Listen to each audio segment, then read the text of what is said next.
Hi loves! For today's video ay magte-take profit ako dito sa isa sa mga meme coins ko, kay WIF. Pero again, mga loves ko, no, reminders, I am not a financial advisor, so wag nyo kong gagayahin kasi sineshare ko lang po ito for information purposes only, and of course, sineshare ko yung mga journey ko about dito sa meme coins para alam niyo yung mga expectations versus reality. Okay? So, sa mga previous video ko, shinare ko sa inyo na naglagay ako dito sa mga aking, mga meme coins ng tig $50.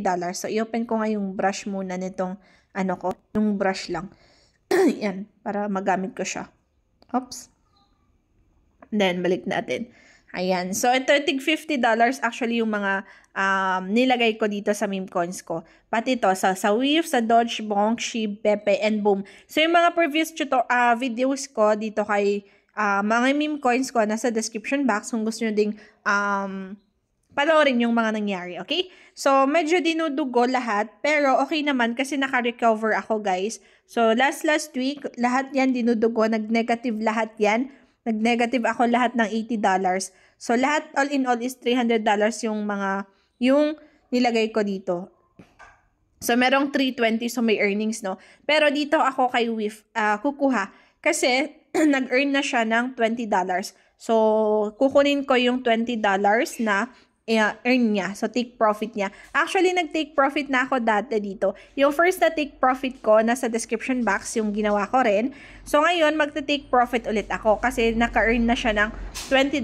So, guys, yung mga sinasabi, pag nanonood kayo ng ganitong tutorials, 'di ba, sinasabi nila na mag 10 times, 20 times, dapat hindi nyo sila i-follow din. Naantayin yung mag 10 times, 20 times yung inyong mga nilalagay dito kasi pwede siyang mawala, guys. Sa pag-aantayin nyo ng magiging 10 times yung investment nyo, maging 20 times, baka wala pa kayong kitain. So, sa akin, ang ginagawa ko, percentage na lang. So, pag meron kang kinita na, depende sa ilalagay mo eh. So, sa akin, yung nilagay ko, $50. So, mag-take profit ako kapag nakapag-earn ako ng 20%. So, mas maganda 20%. So, medyo hindi okay sa akin yung 10%. So, sa akin, 20%. So, ang 20% ng, diba, $50 nilagay ko. So, 20% ng $50 is 10%. So, naka 20% na ako sana na earnings. Meron, 60. So, kunin ko siya. So, ang gagawin ko, paano ba? Magcha-transfer pala ako. So, transfer ako ng WIF. Yan, magkano ba yung $10? So, 28, 9, 8, wait lang. Para iano natin, $10 lang kukunin ko, guys.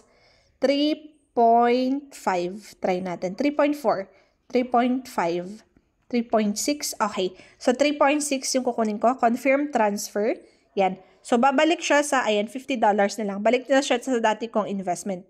Okay, so dito sa funding, kailangan sa funding, i-convert ko siya para maging USDT. Kasi kahit nag-take profit kayo at nasa funding pa rin yung WIF nyo, pag bumagsak ang WIF, nag-negative siya, magne-negative din to. So, sayang lang.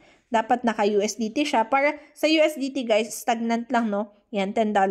So, stagnant lang siya. So, convert natin. Ayan. So, nakuha ko na yung aking take profit. So, all in all, yung take profit ko dito is $15 na.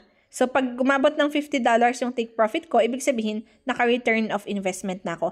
But anyway, medyo matagal-tagal pa yon. So, i-ano natin. Refresh natin siya.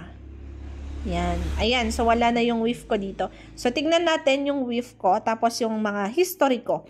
Ayan. Ito yung dati kong transfer. So, bali 17 plus 7 is 24 yung 24, basta $50 yan yung WIF. And ito yung dati kong tinanggal, -3.55. So, ang worth niyan is $8. Actually, $8 yon.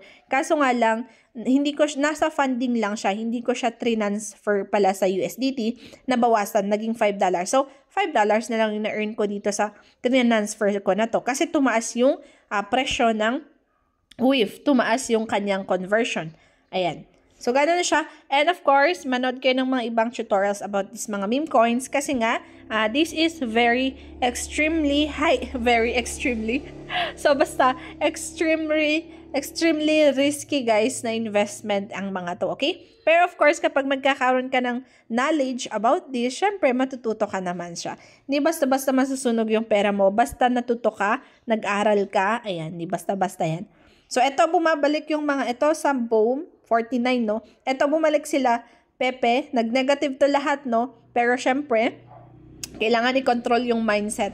Hindi porke nag-negative siya ng $15 na nilagay mo dito, is tatanggalin mo na siya, malulugi ka. Antayin mong bumalik siya sa dati ng presyo.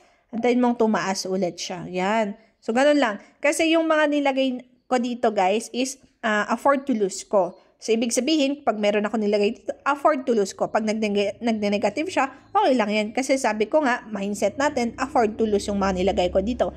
Kung magte-take profit man ako or kikita ako, then maganda naman yun, okay? Para hindi siya masakit. Kailangan, ang number 1 dito is kailangan ayusin yung mindset, okay?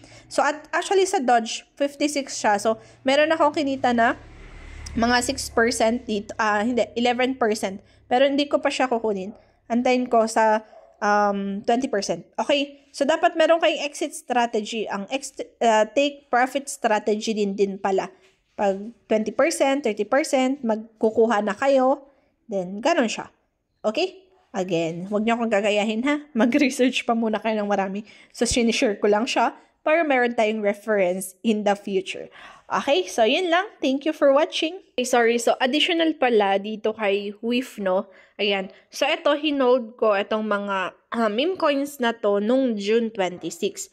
So, syempre, papakita tayo ng proof na hinold natin yung mga meme coins natin nung June 26. So, tignan ko lang dito sa aking YouTube channel kasi dito ko siya with review para meron tayong basehan. Ito siya. So, top 6 meme coins ko na nilagay ko sa Binance. Medyo, yan. So, ito siya, makikita nyo, June 26, 2024. So, top 6 meme coins ko sa Binance. So, yung first na pagkuha ko pala, nung nag-take profit ako, 16% pala yung tinake profit ko dati. Nung July 1 naman siya. So, as of now recording is July 22 na. So, after 21 days, tsaka ulit ako nakapag-take profit dito kay WIF. Okay? So, makikita naman natin sa transfer pala. Ayan, July 1, 2024 and July 2022.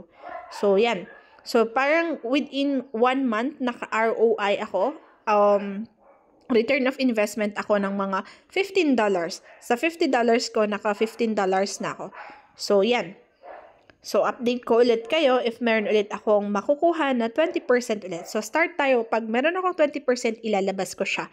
Para at least na ma-return yung investment natin dito. So, ganun yung try kong gagawin dito sa mga meme coins ko. Okay?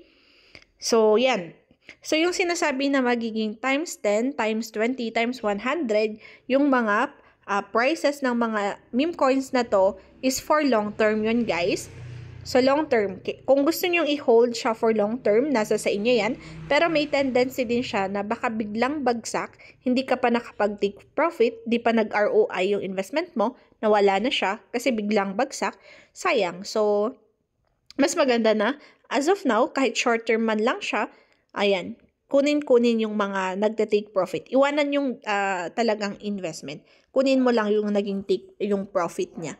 Para at least hindi siya masakit later on. Okay? So, kung nag-bull run, tapos nag-times 10, nag-times 2, it's okay. So, win-win situation pa rin doon. So, kung sinasayang mo yung magiging result, no, hindi siya maganda, no? For me, hindi siya maganda. Antayin mo ang times 10, times 20. So, pag nagsa-start tayo, ayan, ganito, konting take profit. Okay? So, yun lang. Nakalimutan ko pala sabihin.